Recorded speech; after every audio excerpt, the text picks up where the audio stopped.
For those of you who don't know me, I'm Amanda Clemens, and I'm the president of NEHS, which hosts the Leyden lecture series. And I'm Mine Dow, and I'm in charge of the lecture series as well. Okay. With postgraduate degrees from the University of California, Santa Barbara, and Oxford, Dr. Stockdale specializes in Middle Eastern history.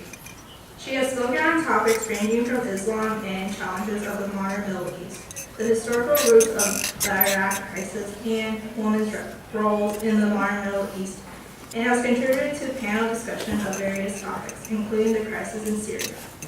She's even penned an article on the rock group Queen's Freddie Mercury. Her forthcoming new book, Staging the Middle East, Amusement and Knowledge in Great Britain and the United States, examines the ways Middle Eastern peoples, religions, and cultures were presented to American and British audiences in the context of amusement facilities, particularly World's Fairs, museum exhibitions, and amusement parks. Today, Dr. Stockdale will help us understand ISIS and the turmoil in the Middle East. Please welcome Nancy Stockdale.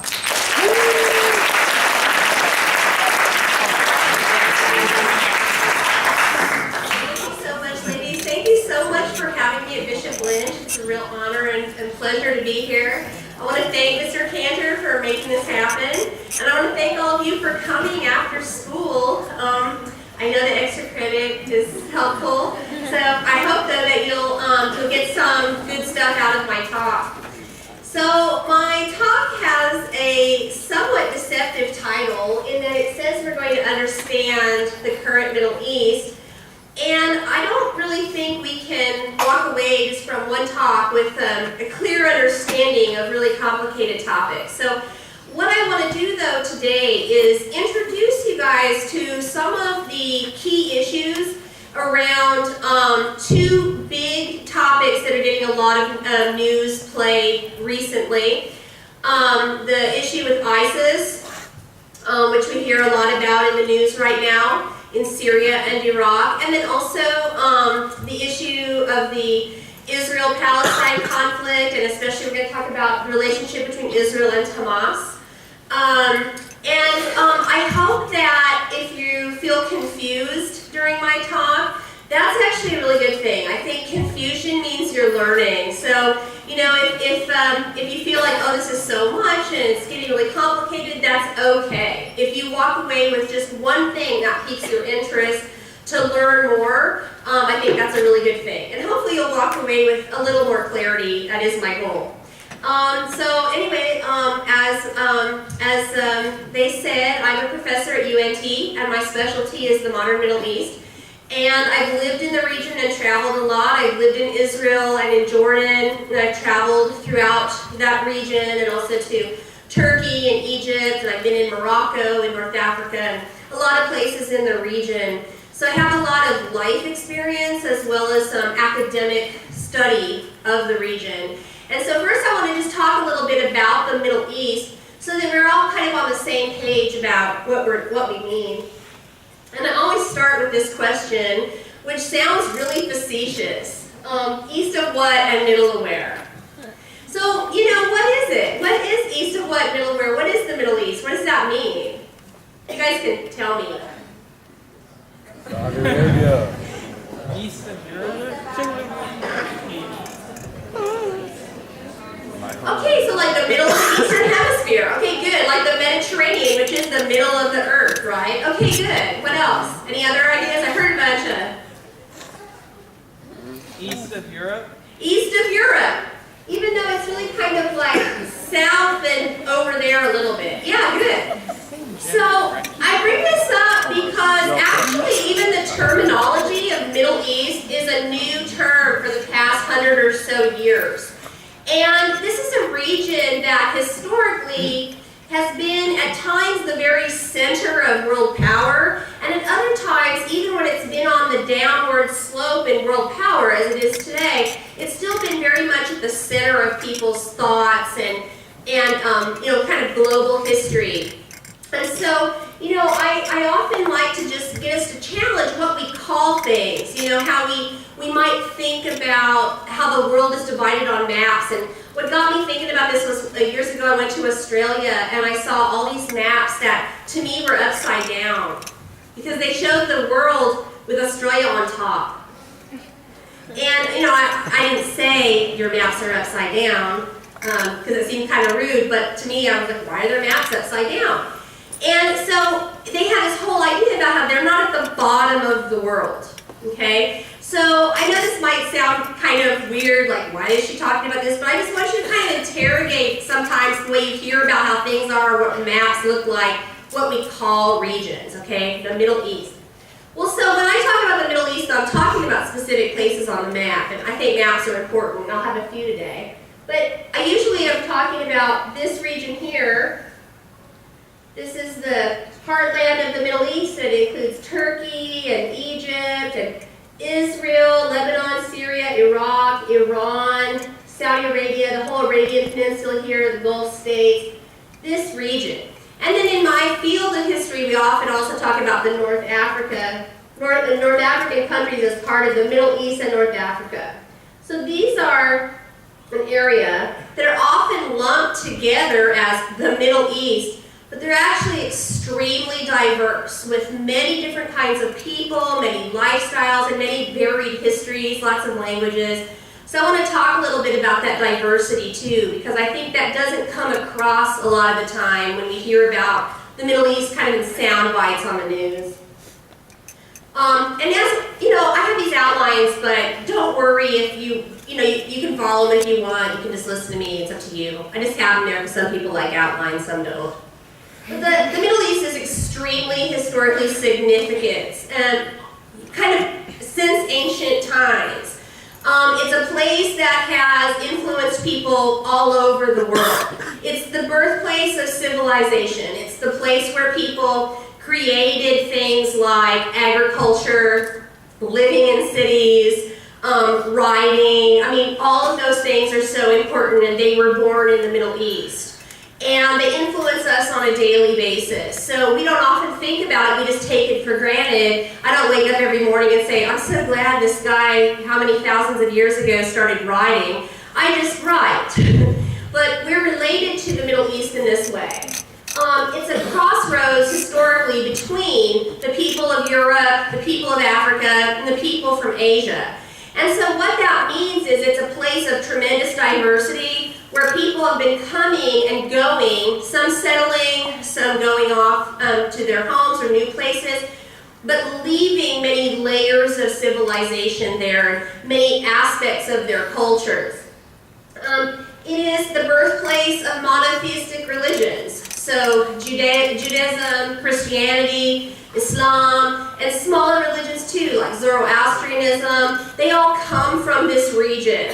And so today, even though most Muslims in the world don't live in the Middle East, this is the place where it came from. Christianity came from the Middle East.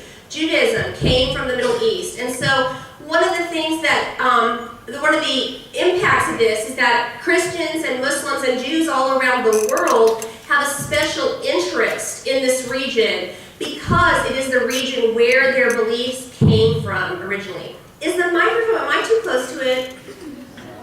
Okay, I keep hearing it make a noise. Okay, thank you. Talking on a mic is weird. So, okay. I'm really loud. Can you hear me all right?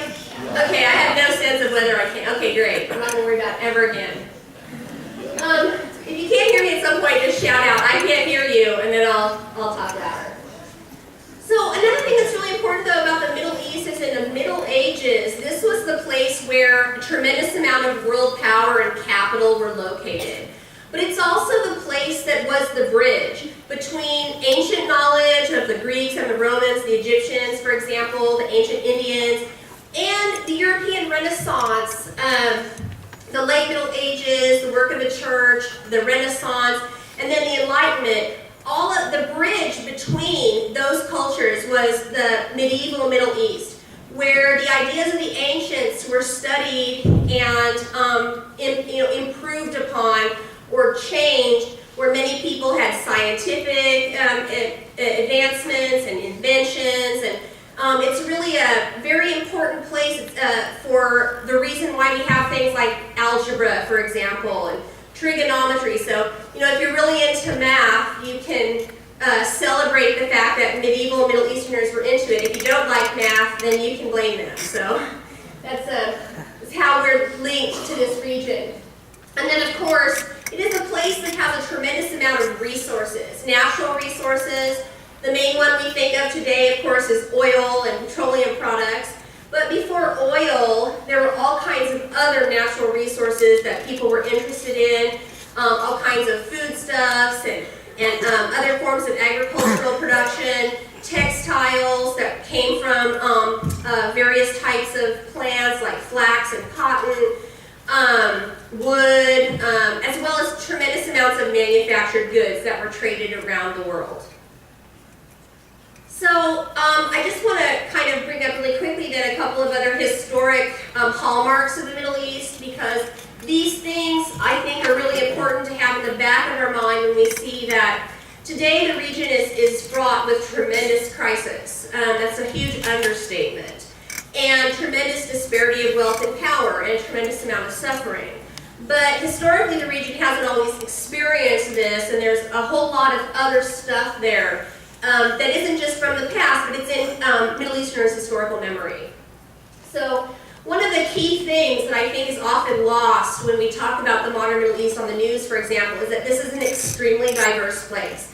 We often hear about the Middle East in this kind of monochromatic way, like Middle Easterners or Arabs or Jews or whatever, and there's no nuance there. And this is actually a place of tremendous human diversity. The human geography is incredible, with lots of different ethnic groups, languages and dialects, religions, lots of experiences that are based on how people live, whether they, the environments they live in, their class, whether they're in a city or in the country. So I really can't stress enough that this is one of the most diverse places on earth historically. And this is something we can understand because we live in the United States, which is very diverse. And if you're in the big cities of the Middle East today, they're very diverse, and historically they were often even more diverse. And people are used to then continually encountering people who are somehow different from them, but share the same culture that they share, that they interact and create together. As I mentioned, this is a place that generates tremendous interest from foreigners. So people, whether it's because of their religion or they want the stuff from the region, this isn't a place historically that people have ignored. It's a place that people from outside the region have wanted to engage with or control or buy their things or believe in their ideas or change their ideas. People are engaged with it around the world. And the other thing historically that's hard to imagine today, but it's that throughout the region has predominantly been pretty peaceful historically through most time and in most places. So we see a lot of violence, and we're going to talk about that as my talk progresses, but that's not something that just goes on forever all over the region. That's something that, like other places in history around the world, it ebbs and flows. So I think that's very important to keep in mind as well. And then one of the ways I often think of the region is I think about a piece of baklava, which is a Middle Eastern dessert. So have any of you had baklava? Do you know what I'm talking about? If you don't know what I'm talking about, you have to try it right away, because it's very delicious. So essentially it's like a pastry, and it has many layers of dough, and it's filled with all kinds of goody stuff like nuts and honey, and you can get a whole bunch of versions of it. So there's two ways you can eat it. See, I got you guys talking because of the baklava. It's very good. So there's two ways you can eat it. You can just kind of like bite down on it, and you can have this giant bite of yumminess, and there's all those layers there. Or you could kind of like peel it apart and take apart all the parts of it, and then you'd see, oh, this piece of dessert is made of all these layers. That's how I think of the region, because this is a place that has had continual conquest and civilization, built upon civilization on civilization for millennia. And all of those groups have come to the region. They have contributed in some way. They've changed society. And and then the next group has built upon them. And so that's one of the things that's very interesting about the region, is it has these cultural influences from all over the place, even when people aren't aware of them. They just take them for granted after a certain point. And then finally, one of the things I think is important to keep in mind is that this is a region just like everyone else, in that, you know, it's made up of humans. So we're going to talk a little bit about humanization at the end of my talk. But this is a place that shares a lot of cultural values with many other regions of the world. So some of the cultural values that a lot of Middle Easterners historically and today have shared include the significance and importance of family and community. That's one of the hallmarks of Middle Eastern societies, is the importance of family. And that's something people all over the world share. Another one is the significance of the interest of the group over the interest of the individual. So this is something that, excuse me, has been a historical factor in the region and continues to play a role today. And then another one that I think is important is that there's been a strong emphasis historically on education and cosmopolitanism. So if you look historically at all of the big urban centers of the region, you see that people were always very interested in getting a good education for their kids and exposing them to a tremendous amount of difference and cosmopolitan attitudes. And that makes sense in a diverse society as well. You know, you can live in a diverse society and kind of isolate yourself from people who are different from you, but generally, historically in the Middle East, people didn't like to do that. They liked to expose themselves to difference and diversity and adopt kind of a cosmopolitan attitude. Okay, so that sounded really good and everything, like, wow, this is a great place, has all these different people. And I mentioned, and if this was another lecture, I could go into a lot of detail about it, that the Middle East was a place of tremendous power and wealth in the Middle Ages. But in the last 200 years, the Middle East region has experienced a tremendous spiraling downward in power, in wealth, in the kind of standards of living that people have had in terms of security. So I want to talk a little bit, before we look at our two cases of Israel and Hamas and ISIS, I want to talk a little bit about some of the historical challenges over the past couple hundred years that have shaped the Middle East today.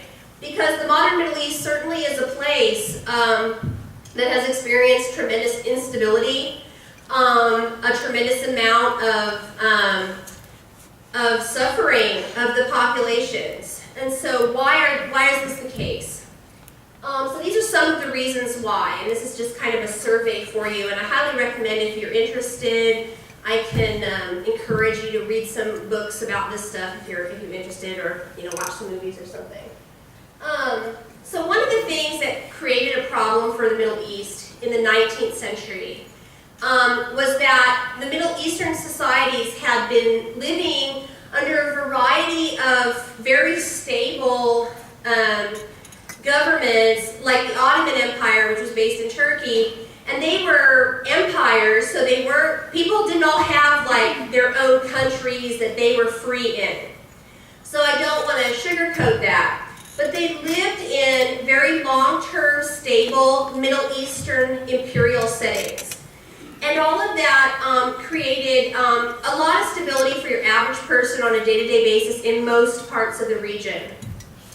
But in the 19th century, those societies were not able to challenge effectively increased interest of European empires who wanted to come into the Middle East to exploit resources, things like cash crops, like cotton and tobacco, of course later oil, and they wanted to even sometimes militarily control regions of the Middle East because they had big empires that they needed what they called buffer zones. And of course the main empires that were interested in controlling the Middle East were the British, the French, and the Russians. These were the big European empires of the 19th century, and they began to drive a lot of wedges into Middle Eastern societies that created the foundations of a lot of conflict. They also brought with them a lot of new ideologies that injected sometimes very exciting debates in the Middle East, but sometimes it could create tremendous conflict. So ideas about nationalism, for example. Middle Easterners in the 19th century, they didn't have ideas of what today we would think of as modern nationalism, which emerges in the 18th and 19th century in Europe. They belonged to ethnic groups, religious groups, clans or tribes, cities, regions. They had ideas about those kinds of belongings, but not the ideas of a nation-state nationalism. And so that was a very disruptive idea that came into the region. Another one was ideas of secularism and ideas of religious revival. So that's something else we can talk a little bit more about later. But these were very disruptive ideas to come into the region because a lot of laws in the Middle East had been religiously based, and people had many different religions. And so people were used to legally being regulated by the religions that they belong to laws. Okay, so Protestant Christianity, there were a lot of missionaries from Protestant organizations that began to come into the region and proselytize, and this created social conflict as well. Socialism, this was another idea from Europe that came that created a lot of conflict in the region. Zionism, this was an idea that Jews should have their own nation state, and eventually the idea was that they should have it in the Middle East. And so this was something, we'll talk more about this quite a bit, but this was a very controversial idea at the time. And then new ethnic and religious identities. So people's identities always change historically over time, and so with modernity and industrialization and new global travel and kind of new cross-cultural exchanges, people were also identifying themselves differently in terms of their ethnicity or their race or their religious affiliation. So it's a very disruptive time. And this coincided with a movement in Europe that began to depict Middle Easterners in a way that we still tend to see in a lot of pop culture today, which is that they're all lazy and they're all kind of inherently violent and that you can't trust them. And so this is called Orientalism. And the idea that like every Middle Easterner is violent, we see that, sometimes in like movies, for example. This idea came out of the 19th century in Europe, and it made a lot of Middle Easterners very upset, and there's a tremendous amount of tension that begins to develop as Europeans are portraying them in this fashion. Local leaders were unable to successfully repel European engagement in these societies. Sometimes they were just really terrible governments, and they didn't really work very hard. They were corrupt. So like in Iran, for example, in the 19th century, the Iranians were ruled by a monarchy that was extremely corrupt and basically just wanted money for themselves. And so they sold off all of the agricultural concessions of Iran to multinational British and Russian corporations that just took advantage of people, and they had a famine. Okay, so that's just a bad government. In the case of the Ottoman Empire, they tried a whole lot of reform, and they actually, did a fairly good job for many decades of repelling European engagement, but ultimately they weren't able to stop the Europeans from taking over their lands. And the big reason for this was the outbreak of World War I in 1914. Excuse me. And we're now in the 100th anniversary of World War I, beginning this year. So there's quite a lot of talk about it. Like the other day on the radio, I heard something about this. So if you're interested in World War I, this is actually kind of a good time to reflect on it. You can find quite a bit of stuff on it. But World War I was a very devastating war all over the world. I mean, war is never good. People that walk out of there going, ooh, that was great. But World War I was very devastating for the Middle East because one of the things that happened is at the end of the war, the government, the Ottoman Empire was done because they had sided with the wrong side. They lost the war. And the British and the French, they basically made a pact to kind of divide most of the region into either complete colonies of their empires or spheres of influence. And they were able to take over the resources, and they created the map of a whole bunch of new nations.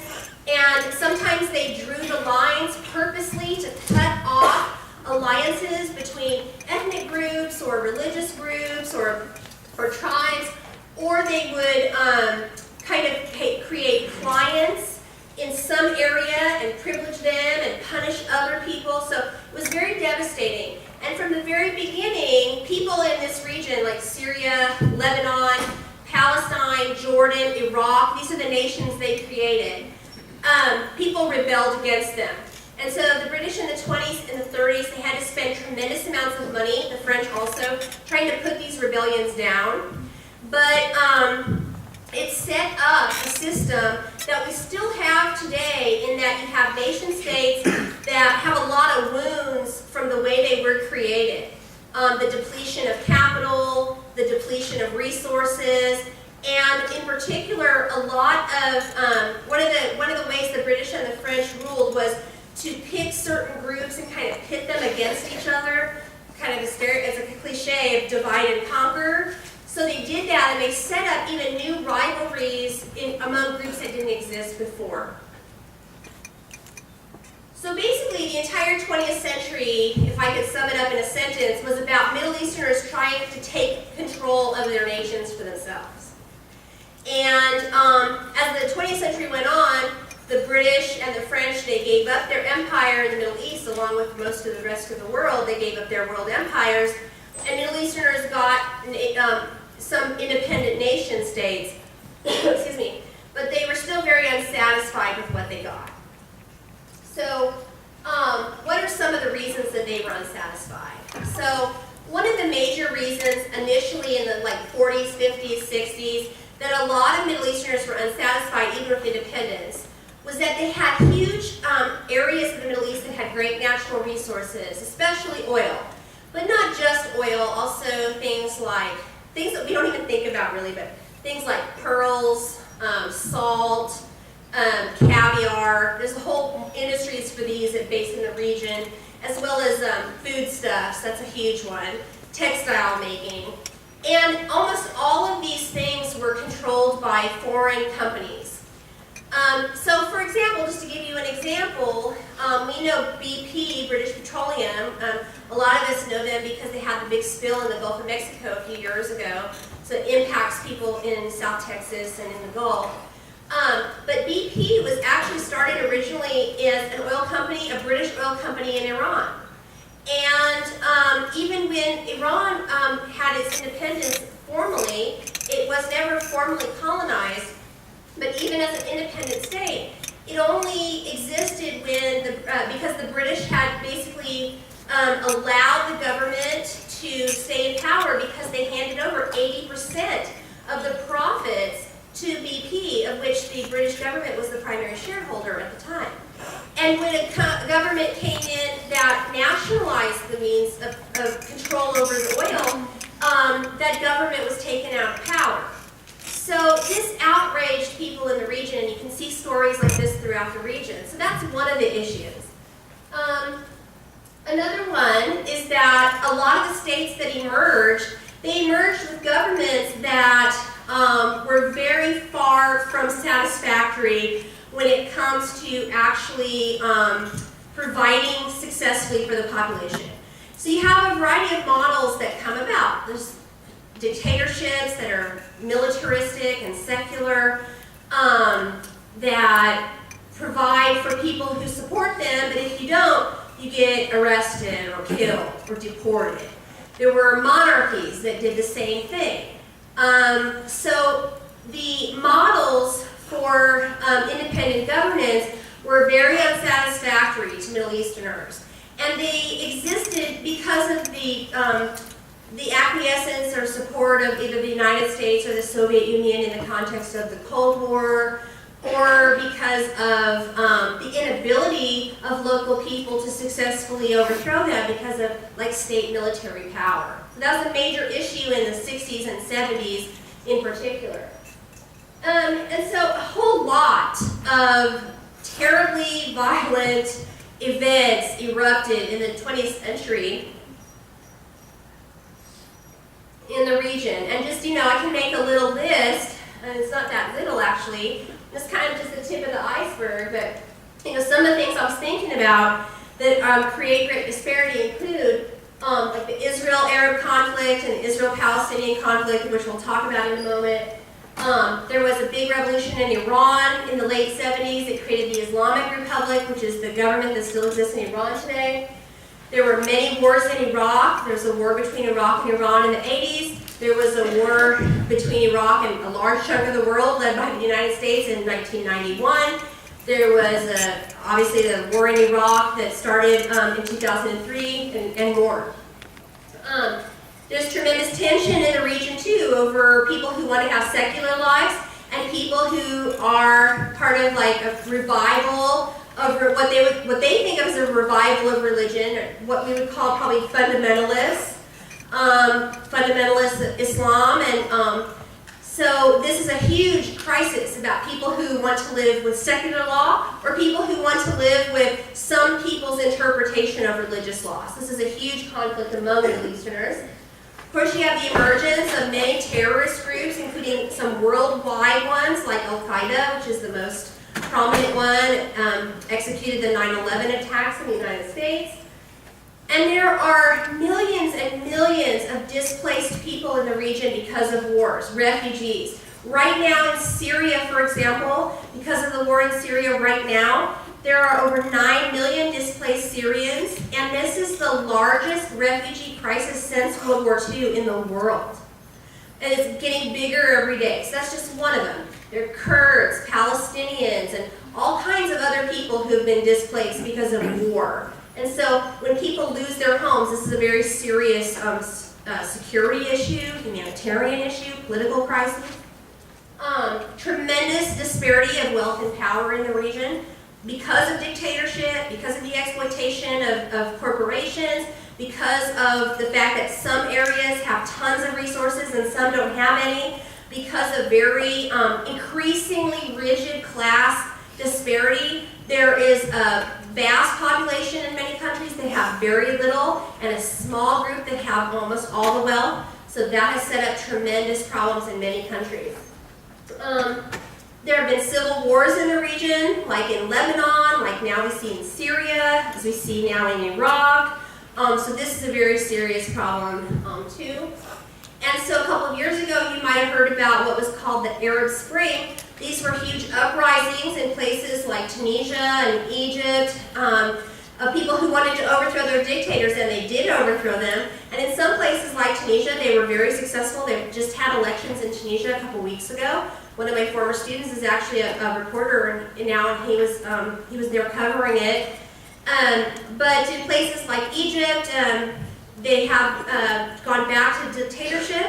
And in places like Syria, it led to the civil war that has basically totally destroyed that country. So these are very grim, and this is just the beginning. So it's very, very grim. I hate to give you that, but it's pretty gruesome. So I don't have a whole lot of time, but I want to talk a little bit now about my cases. And I have two of them for you. And I hope that this will give you kind of an introduction to some of the issues, because in the media, it's, I find it, I don't even watch TV news or anything. I just kind of read my news because I find it so distressing, because it's constantly like people died and it's violent and it's very, very upsetting on a human level, but there's very little like context ever. And so I hope to kind of pique your interest to get some context, and you can explore more, and I'm happy to give you resources, give them to Mr. Cantor or others if you're interested. But you might have seen in the summer that there was a war in Gaza between Israel and a group called Hamas. And so here's where Gaza is. And so here's Israel. This is the Mediterranean Sea. And so here's Israel. And this area here is of Gaza. It's a small little area here. And just the historical context of this is that this is an area that has a very large population, not quite 2 million people, who are Palestinian Arabs, who are, a lot of them are refugees. I'll talk a little bit about what that means, but they're, a lot of them are stateless people. And Israel and the group that controls Gaza is called Hamas. They have gone to war a few times, and I'll fill in all that, like who they are. But they had a very, very devastating war this summer, and so I want to talk a little bit about this. And if you've been watching the news in the past few weeks, things in Israel, between Israel and Palestinians from the West Bank, which is this area here, have been very heated. I hope I'm wrong, but I expect a very significant event in the next few weeks to emerge. So I'm just going to briefly kind of give you a little bit of a context here. Because Israel is a nation in the Middle East. It is defined as a Jewish nation. It's a state for Jews. And it was created in 1948 by people who are Zionists. So Zionism was an idea, a political ideology that emerged in the 19th century among European Jews who were so horrified by the rampant anti-Semitism that was growing in Europe. Even though Jews had tried so hard to assimilate into European societies, that they felt like the only way that Jews could be safe in the world is if they had their own nation state. And remember, this is very much in the 19th century context, because nationalism is really exploding in the 19th century. And so they began to frame an idea of how that would look and where they wanted that to be. And they decided that they wanted that state to be in the place that, excuse me, historically Jews have referenced as their homeland, the place of the ancient Israelites from the Bible. And in the 19th century, this area was part of the Ottoman Empire. It was part of a large province that included today's Syria and Lebanon and Israel and Jordan. And it was known as Palestine. And it had a significant population of Arabs. About 40% of them were Christians, and about 4 to 5% of them were Jews, and the rest of them were Muslims. And so Zionists from Europe began to move to Palestine and establish what became the foundations of what they wanted to be the Jewish state. And this caused conflict with the people who were already living there. And when World War I ended, I told you that the British took control. And they took over Palestine. They had this state called Mandate Palestine. And during that period, there was increasing population from Europe of Zionists who came, and they were establishing what would eventually become the founding framework of Israel. And it created a lot of tension in the region. And the British basically couldn't solve this problem. And one of the main reasons was that during World War I, they made contradictory promises to both Jewish and Arab groups that they would each get their own kind of settled nations in this region. So they ended up leaving and giving it to the United Nations.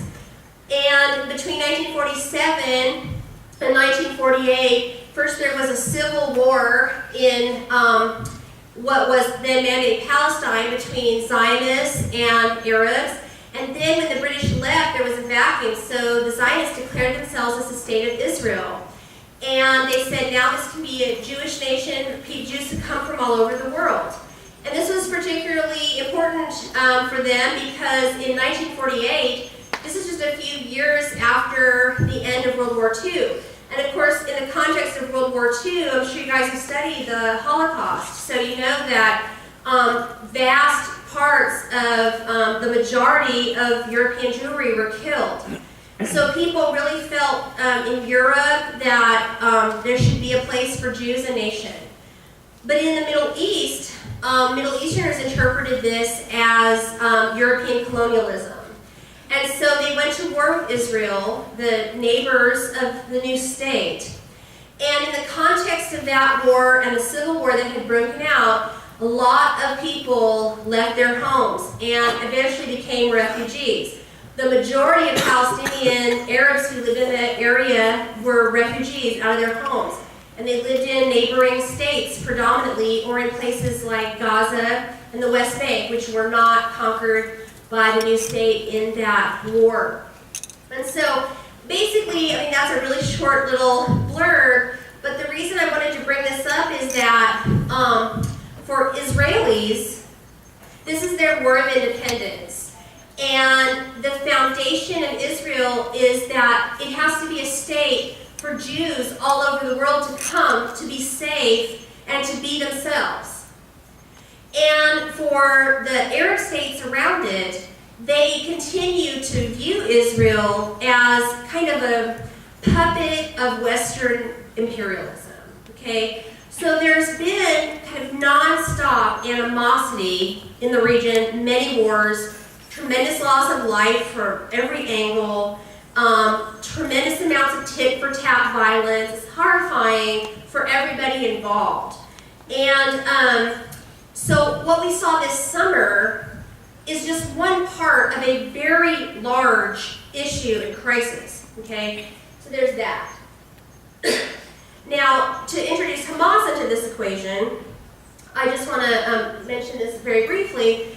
So the Palestinians, they took up arms in the 60s and 70s, a lot of them, and they committed what Israelis consider to be terrorist attacks against them, and some of them were very gruesome. And these were predominantly secular organizations. But in the 1990s, those organizations had a peace process with Israel, trying to kind of come to some kind of peace. And in the wake of all of that, there were other Palestinians who were part of this wave of Islamist or Islamic fundamentalism, and they didn't want to make a peace with Israel. They wanted to renounce Israel, create charters in which they said Israel should be destroyed entirely. And one of those groups, and the most successful of those groups, was Hamas. And Hamas had consolidated itself by the 90s in Gaza. This little area here, in my map. This very small area here. It has almost 2 million people. And so they have been having a series excuse me, of violent insurgents against Israel since the 90s, and the Israelis have responded with the force of their military against Hamas. And this got escalated in 2006 when Hamas was elected by the people of Gaza to be their representatives. So the Israelis rejected that. They said you can't have terrorists being your reps. And so there have been many different outbreaks of basically full-on war between the two since then, and the most recent was in 2014, this past summer, this year. So, I'll come back to that. So this war that we just saw, how much time do I have? Like maybe 10 or 15? Yes, ma'am. Awesome, thank you. I can do it. We'll get to ISIS. This war that we just had this summer was very devastating in Gaza. It basically destroyed the infrastructure of Gaza. And it was psychologically very devastating to Israelis that live near Gaza because Hamas has rockets that they can fire into Israel. And, if you live your entire life wondering if you're going to get hit by a rocket at any time, it's very, very unsettling is not the word exactly. So there's the human cost, and then there's the financial cost. So financially, it just came out that Israel, just because I think statistics are interesting, the war went on for about 50 days. It cost $2.67 billion. The Israeli government is actually having to make across-the-board 2% cuts in its budget to pay for this. So this is a kind of unsustainable model for Israel. It's very costly. The organization Shelter Cluster, they're an NGO that go around the world helping people rebuild, like after the tsunami in 2004, like Hurricane Sandy, they were there. They said that there's so much destruction in Gaza, it's going to take over 20 years to rebuild the infrastructure there after this war. So this is a very much a contemporary issue, and I'm a historian, so I don't like to predict, but I'm going to give you a prediction. You should watch the news very closely if you're interested in this. In coming weeks, I expect some significant movement, and I hope I'm wrong because that means war problems. Now, what's the takeaway on this? So I can tell you, as someone who's lived in Jerusalem, that Israelis and Palestinians have the same things they want. They have families, they have lives, they want to live their lives in peace, they want their kids to grow up and have normal lives. So everybody wants normalization. There's debate in both societies about how to obtain that. But this is the heart of it, is the human element to keep in mind. Because everyone who gets killed or injured or has war trauma on both sides has a family. And it impacts the whole society. So this is a very disconcerting and unsettling element for everybody. This is kind of a corny photograph, actually, but I think it's very poignant. It's a Jewish and Arab boy in Israel who are friends.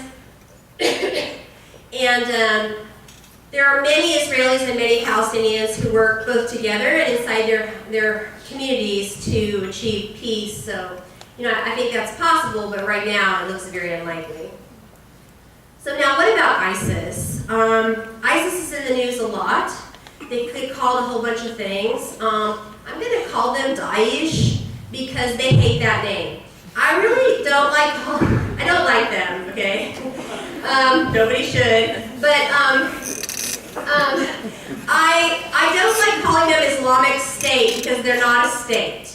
They're a terrorist organization, and if you call them Daesh, that's the acronym in Arabic of their name, and they don't like it because it's also an Arabic word for like crushing.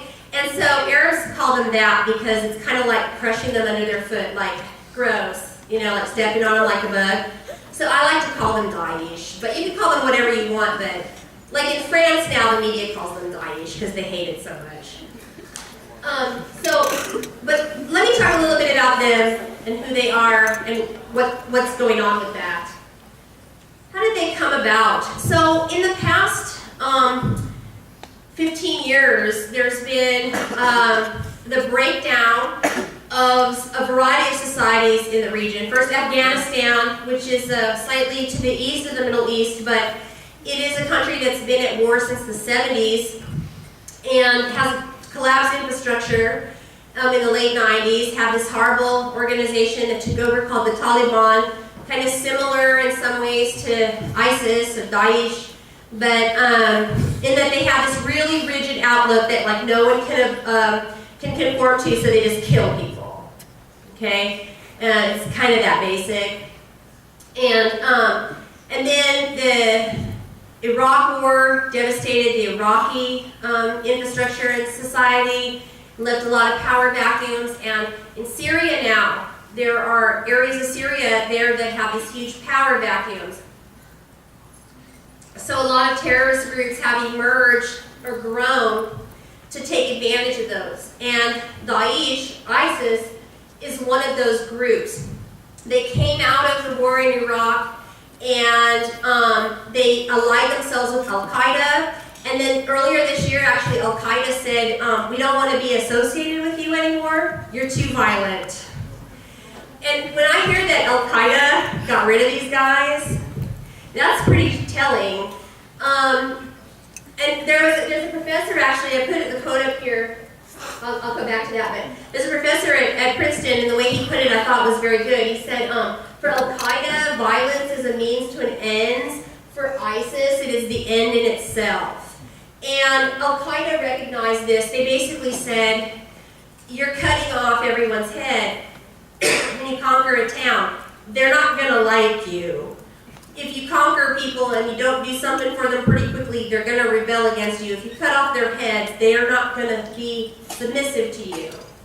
And this is basically what ISIS has been doing, is trying to take over places in Iraq and now Syria that don't have strong infrastructure, have a vacuum power, or a power vacuum, and then they try to tell everybody, if you don't do exactly what we say, you're going to die. And so what is it that they say? They say things like,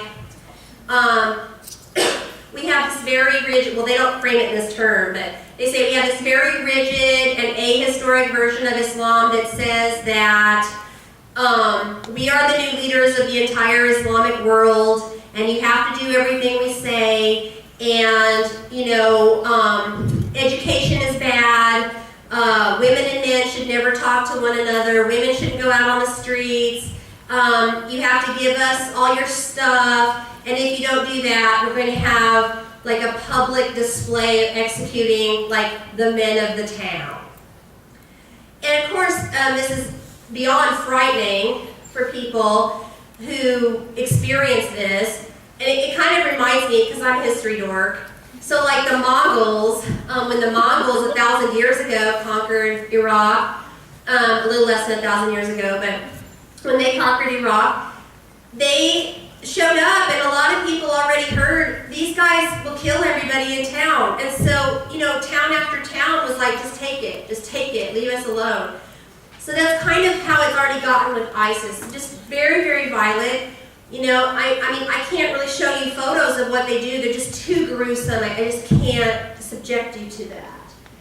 But in the wake of these power vacuums, they've taken control over areas in this red, and they don't own this whole red area, but they have control over a lot of installations in this area of Iraq and Syria.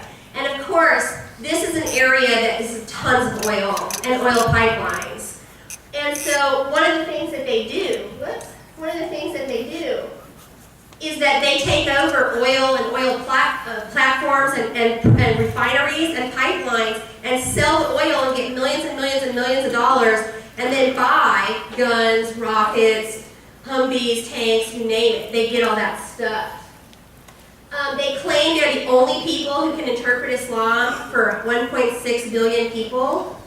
And so for that, they claim they're creating a new caliphate, which is like a historical empire. I mean, Muslims around the world think this is ridiculous, but this is what they claim. So here's a picture. It shows them taking over a town. I know I have to wrap up, so I'm going to wrap this up and try to have some questions. But here you can see when they take over a town, like this is a town in Syria called Raqqa. They parade through the town, and they tell everybody that they have to come and say hi to them, and they can commit gruesome violence against people. It's just horrifying what they do. They've alienated most of the other rebel groups in the region, but they have a tremendous amount of money. So they've got a lot of attention because they kidnapped a lot of Westerners, and you may know that they've done things like behead people and put it on YouTube, things like that. So they're driving right now a lot of the American impetus to have strikes in Syria, and you may be following some of those airstrikes. Like I said, I don't like to predict the future, but what I will say is they remind me a lot of another organization that I mentioned, the Taliban in Afghanistan, in that they're very extreme, they're very violent, they alienate the people they conquer. So in the long term, they're not going to be successful. But who wants to be in their way in the short term? It's extremely grim. And they persecute everyone that they can that isn't conforming to their vision.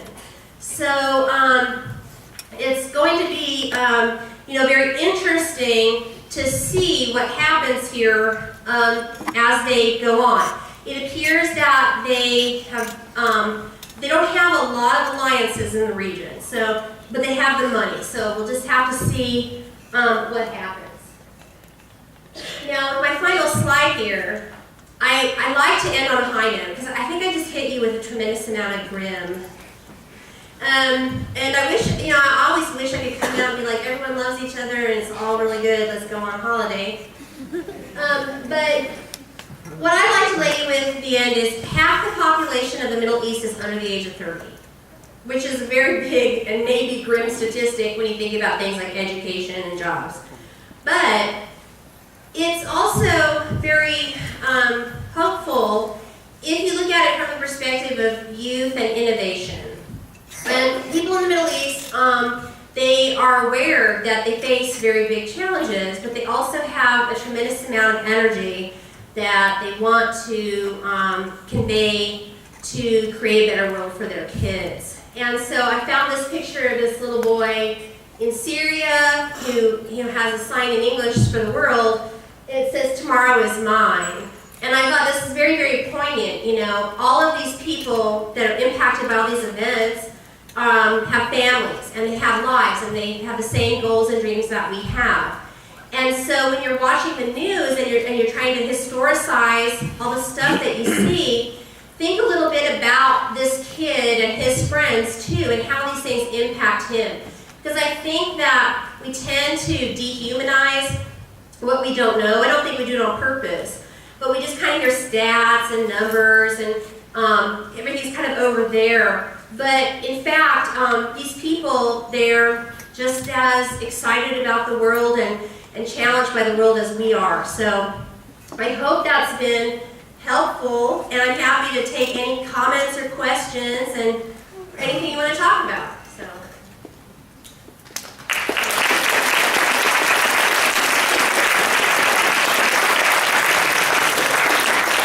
Don't go anywhere yet. How does ISIS get the oil out and who's buying it? That's a great question, because that was my first question too when I heard about that. So essentially what they do is they go through brokers. So they go through brokers that get this oil into bigger legitimate concerns. So like they might have 40 barrels of something and they'll put that on another shipment and mask it through an underground economy that exists basically because of the collapse of Syria. It exists, and so nobody knows that they're buying ISIS oil.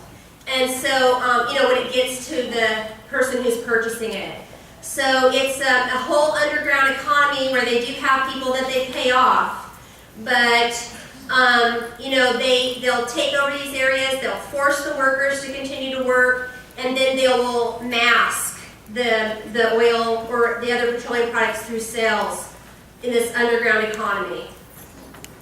So it doesn't come here, but it goes places like maybe Germany or Egypt or other places like that more locally. It's a great question. Any others? Yeah. How successful have the Kurds been in repelling Daesh? Well, that's a great question, and I don't know exactly the answer because I've heard multiple accounts. And in fact, just on Friday, or 2 Fridays ago, I don't remember now, but a Friday ago or 2, I was part of a panel with a friend of mine who is a Kurdish academic. And in some areas, like in Kobani and other places, we've seen tremendous resistance against ISIS.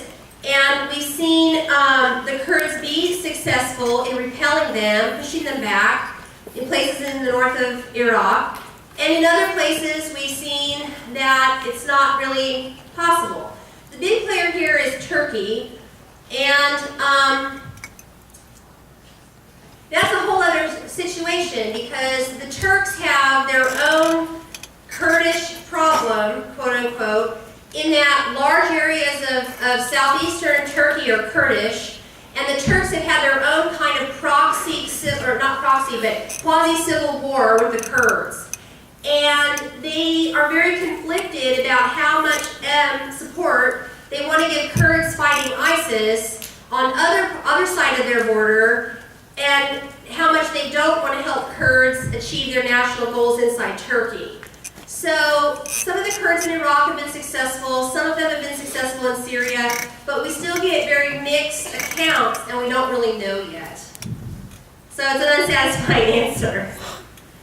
But they're fighting fighting really hard? It's a good question. Yes. Do you know the approximate amount of people who are in That's a great question. I do not know the answer to that because I think it's masked. So I don't know. I'm sure there's a stat out there, but I don't know it. I should know it. I should have looked that up.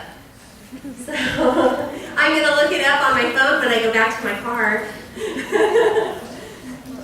Yeah. Does ISIS have any allies? So that's a great question. They do have some allies. They have allies in some of. Okay, so let me back up. They used to have the very big ally of Al Qaeda, which is really kind of an umbrella organization for many groups. And there's also kind of versions of that umbrella in Iraq that they were allied with. Most of those groups, on the directive of Al Qaeda, have cut them off. So what they've had to try to do is make new allies inside Syrian rebel groups.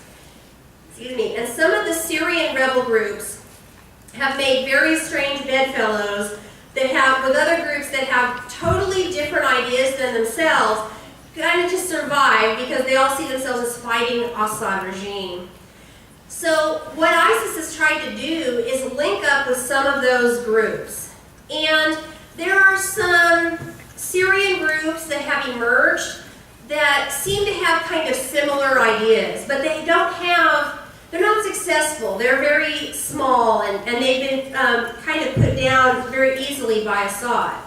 So what ISIS has been doing lately is using its money that it's made to buy people to help them, like with funneling the oil or things like that. But the actions that they've done, like selling girls into slavery, killing whole families, public executions, you know, for all of the YouTube videos that we see of Westerners, there are hundreds and hundreds of Syrians and Iraqis who have been murdered by them in the same way.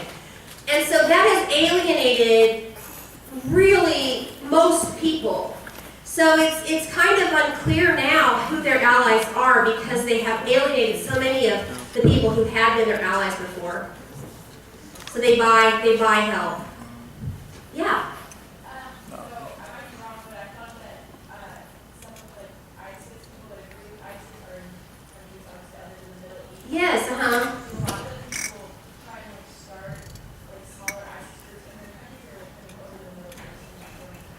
well, that's a great question, and that's kind of the big question that a lot of European countries have right now. In fact, I live in Denton, so when I was driving down to Dallas today, I was listening to a story about an Austrian schoolgirl who was like 15, so the age of some of you, who decided to go to Syria and she ran away and joined ISIS.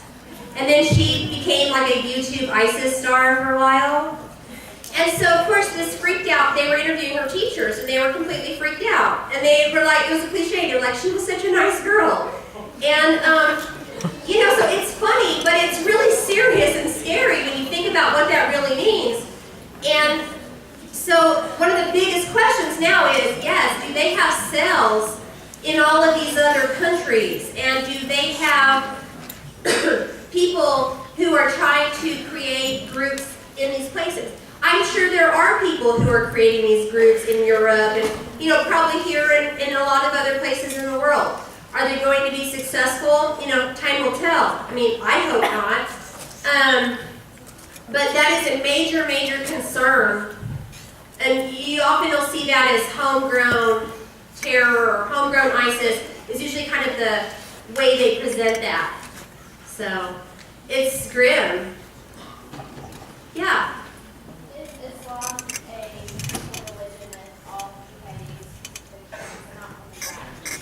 Some of the folks from Iran. Is Islam a religion? Well, I mean, I think that's a kind of loaded question because there's like 1.6 billion Muslims. So in all these monotheistic religions, I mean, one of the things that they claim is exclusivity. You know, Christianity and Islam both say this is the path you have to take. And inside both of those religions, there are how many versions? Count themselves, Muslims debate amongst themselves about how they interpret those things. And so, are there murderers that claim they're doing things in the name of Islam that are Muslims? Absolutely. And that's a big issue that you see in ideologies. So I think that Islam is the thing that people purport it to be. So if you have an ideology and you claim that you're doing something in the name of that ideology, it becomes that for them. But at the same time, there are countless millions of other people who will say what you're doing isn't Islamic, and they can point to how that is the case. And it's the same for Christianity. It's the same for political ideologies. It's very problematic for us to try to look at things that are so interpretive over time and space and have so many adherents to just pin this thing on. What I always think about is, I just think about larger historical context for everything. So these ISIS guys are murderers and criminals, and they claim that they're doing this because of their religion. And then there are other people who are part of that religion who will very clearly say, that's ridiculous, it's the opposite of our religion. And that is something that all of these ideologies face and the debates. So that's kind of, it might sound like a non-answer, but that's my historian's answer for you. Thank you. Yeah, thank you for a very important question. Yeah. Would you say that the internal conflict between Israel and its surrounding nations is more of a homegrown problem, or do you say it results from the colonization that Europeans tried to inflict on those nations? And if so, is it comparable to other colonization efforts by Europe?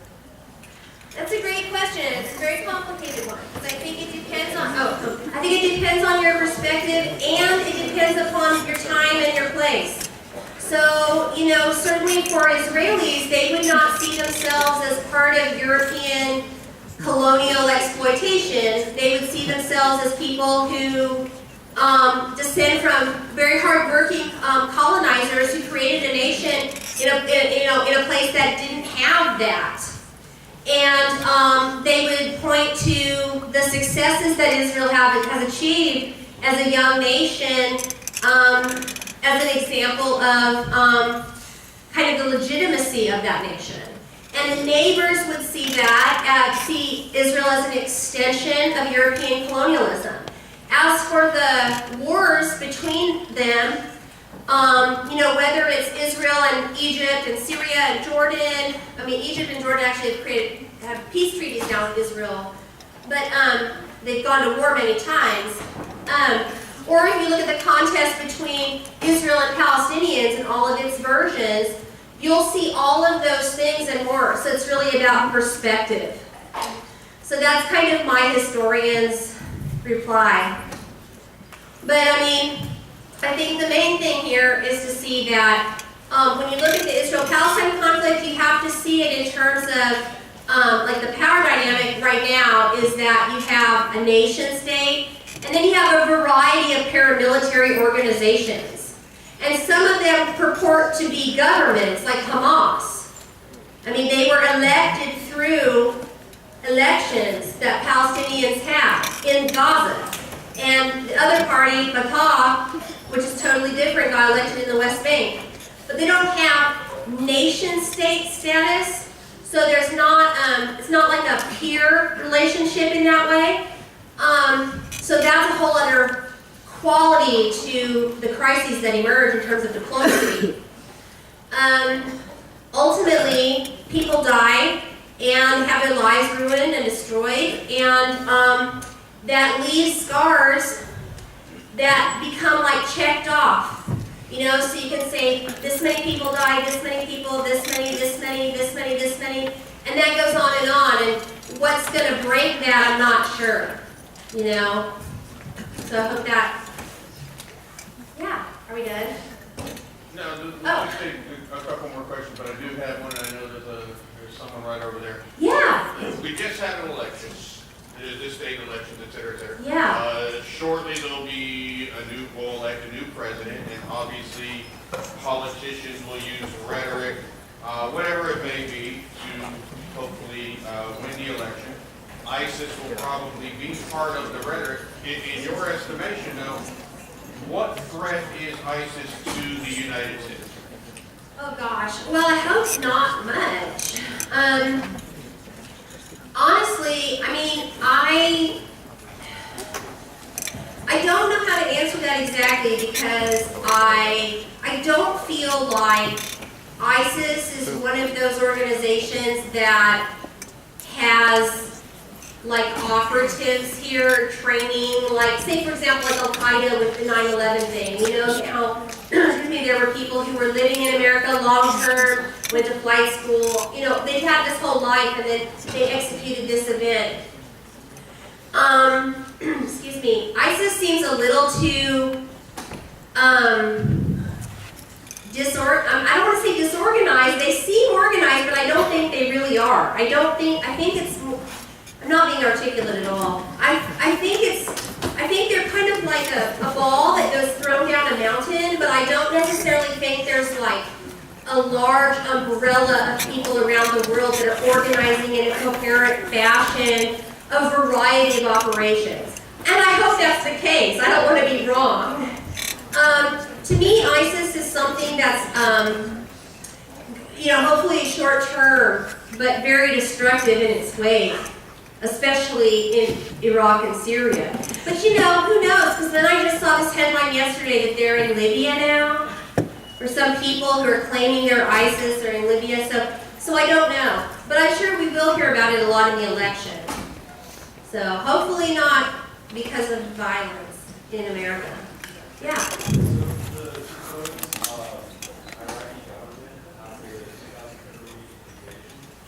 Saddam Hussein in the Ba'ath Party.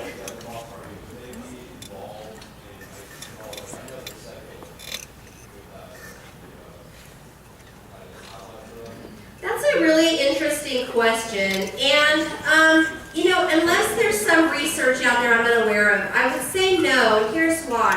And theoretically it could happen because some of the former Ba'ath people did ally themselves in the sectarian war that broke out in Iraq with various Sunni groups against Shia majority in Iraq. So ISIS is part of that Sunni movement in Iraq to marginalize the Shia, who are the slim majority in Iraq. But there are a whole lot of other things about the former Ba'ath people, like their ties to the institutions of wealth and the military and all of that, that make me think that ISIS, etc., is way too kind of out there, erratic for them. It's interesting because I have a graduate student who's Iraqi, and her father was in the Ba'ath. And she's going through an asylum right now, trying to get American asylum, because her father was murdered in the war between Shia and Sunni groups in Iraq after the Ba'ath were deposed. And she and I had this talk where she said that like a lot of her father's friends that are still alive, like when they see something like ISIS, it's so crazy to them because they were part of such a real bureaucratic government system of order. I mean, as violent as the Ba'ath could be, it was mostly still bureaucrats. It was still a government structure. So they see ISIS as just kind of like roving gang. And so that's why I think, but you know, war makes strange bedfellows, so it could very well be, and I just haven't heard of it. It's a very interesting question. Yeah. Could you speak to what it's like to be a Christian in the Middle East right now? Well, that's a really great question, and it depends. You know, if you are, excuse me,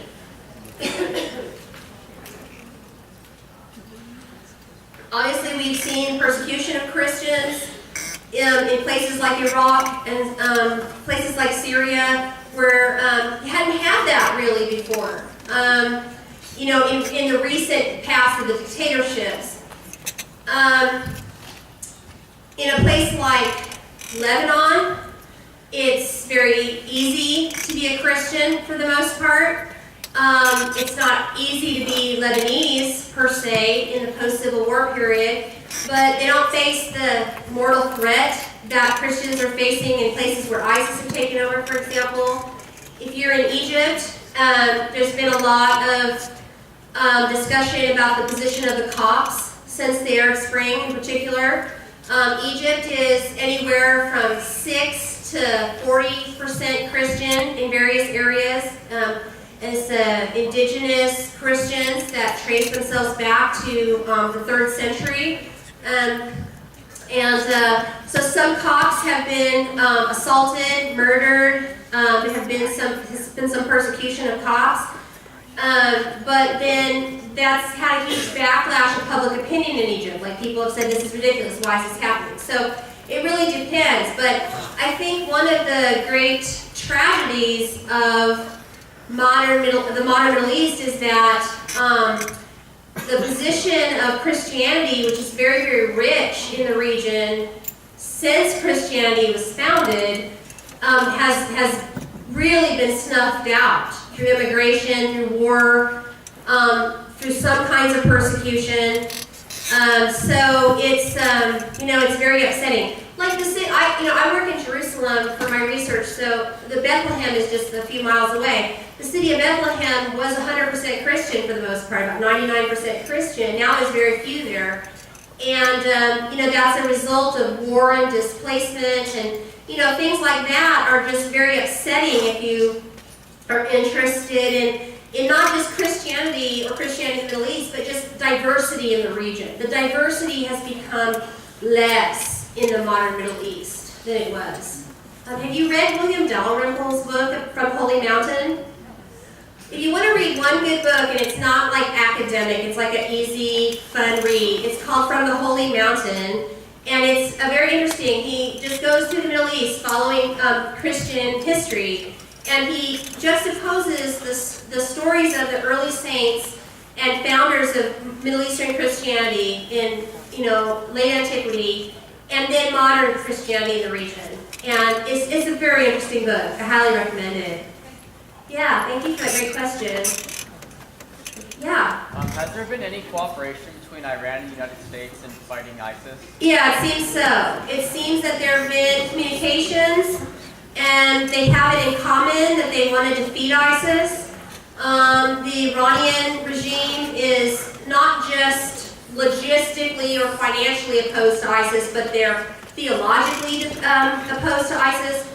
And so yes, it appears that there's been some discussion. I don't know, obviously, how much they've coordinated, but we know, for example, that the Iranian leader and President Obama communicated, which had not happened since 1979, officially. So it's very significant. Yeah. Does ISIS have like an actual leader, or like how does it work? Yes, they do. That's a great question. He calls himself al-Baghdadi, and he claims that he is the caliph, or religious and political leader of every Muslim on earth. And he's very mysterious.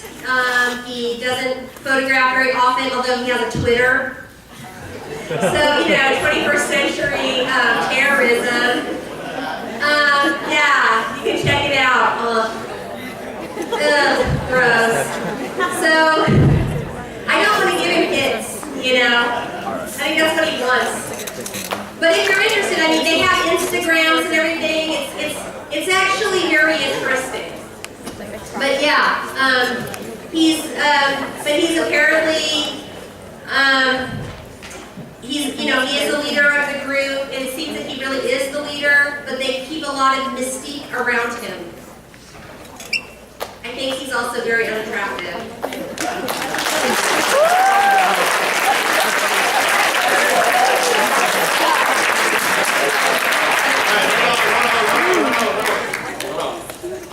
Once again, before we leave, I have a couple of remarks. First off, I know you just clapped, but if you could please clap with me again.